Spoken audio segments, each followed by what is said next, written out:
सलमान जिसको एक बीमारी कभी नहीं हो सकती थी, सबसे ज्यादा गोली बिक रही है ज़ैनेक्स की पाकिस्तान में। डिप्रेशन, मोमिन को कैसे डिप्रेशन हो सकता है? अल्लाह वाले को कैसे डिप्रेशन हो सकता है? तुमने तो पहाड़ जमीन एक कर दिए, माजी का रेफरेंस है तुम्हारा। तुम कैसे घबरा गए आगे से? तुम्हें क्यों मायूसी होगी? डाउट कहां से आ गई? जबकि पहला जुमला अल्लाह कुरान में कहता है इंसान और बंदे का ताल्लुक कायम ज़ालिकल किताबु ला रैब फीह से होता है। हम कैसे शक में आ गए? अगरचे वो बहुत आगे निकल गया है, अगरचे मद्दे मुकाबिल बहुत आगे निकल गया है, तो जिंदगी इन्हीं चीजों का नाम है बेटा। लोग तुझसे आगे चले जाएंगे, लोग तुझे पीछे छोड़ जाएंगे, क्योंकि तेरे पास वसाइल नहीं होंगे, तेरे पास असबाब नहीं होंगे, तेरे पास वो शोहरत नहीं होगी, वो तलक्की बिल कबूल नहीं होगी, लोग तुझे अब मानते नहीं होंगे, तेरा सिक्का बिकता नहीं होगा, तू लोगों की धड़कन नहीं होगा, तू किसी का एहसास नहीं होगा और किसी की फिक्र नहीं होगा। इन लम्हात में और इन वादियों में लीडर पैदा होता है। इन लम्हात में और इन घाटियों के अंदर एक इमाम और क़यादत जन्म लेती है, और इन्हीं औकात के अंदर एक रूह अपनी एक्सीलेंस को अटैच करने के लिए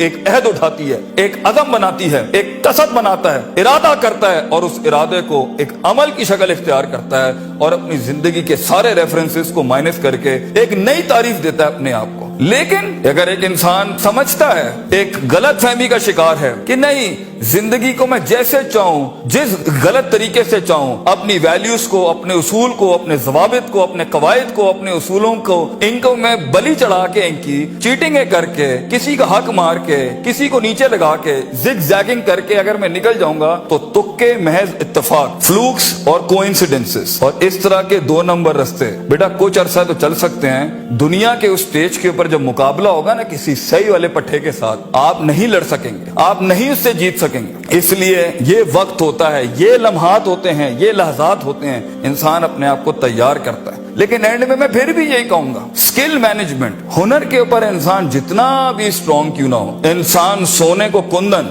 कतरे को समंदर, जर्रे को एक चट्टान और एक छोटी सी आतिश को एक आतिश फिशा तब बनाता है जब उसके अंदर वो कलेजा हो, वो जिगर हो, परसिस्टेंट रहने का, पेशेंट रहने का, साबिर रहने का, कंसिस्टेंट रहने का, कांस्टेंट रहने का, मुस्तकिल मिजाज रहने का, इस्तकलाल रहने का, कि I'll keep falling down and I'll keep moving forward, I'll keep falling down and I'll keep moving forward. He strikes his way in those storms that are meant to nail him down. तो ये सबर के बगैर ये सफर नहीं हो सकता। ये सबर के बगैर, ये तहम्मुल के बगैर, इन इत्मीनान और इनके बगैर वो सुकून नहीं मिल सकता। वरना स्ट्रेस मार देगा, एंग्जाइटी मार देगी, जेलसी मार देगी, तकब्बुर मार देगा, हसद मार देगा, हिक़्द मार देगा, ये सारी चीजें गिरा देंगी। वो जो तेरे उस दर्द को और तेरी सिस्कियों को और तेरी उन तकलीफों को नहीं समझ सकेंगे। बेटा इसको सुकूत लाना अपने अंदर, मुंह को खामोशी दो और कलेजे को आवाज दो अपनी परफॉर्मेंस के साथ, अमल के साथ, कंसिस्टेंसी के साथ, तफक्कुर के साथ, तफक्कुर फिर शरा के साथ, अल्लाह के दीन में तफक्कुर, तफक्कुर फिर नास, लोगों के अंदर आप तफक्कुर करें, तफक्कुर फिल कौन, अल्लाह की कायनात में तफक्कुर करें, तदब्बुर करें, तज़क्कुर करें, नसीहतों के बाप गरम करें अपनी जिंदगियों में।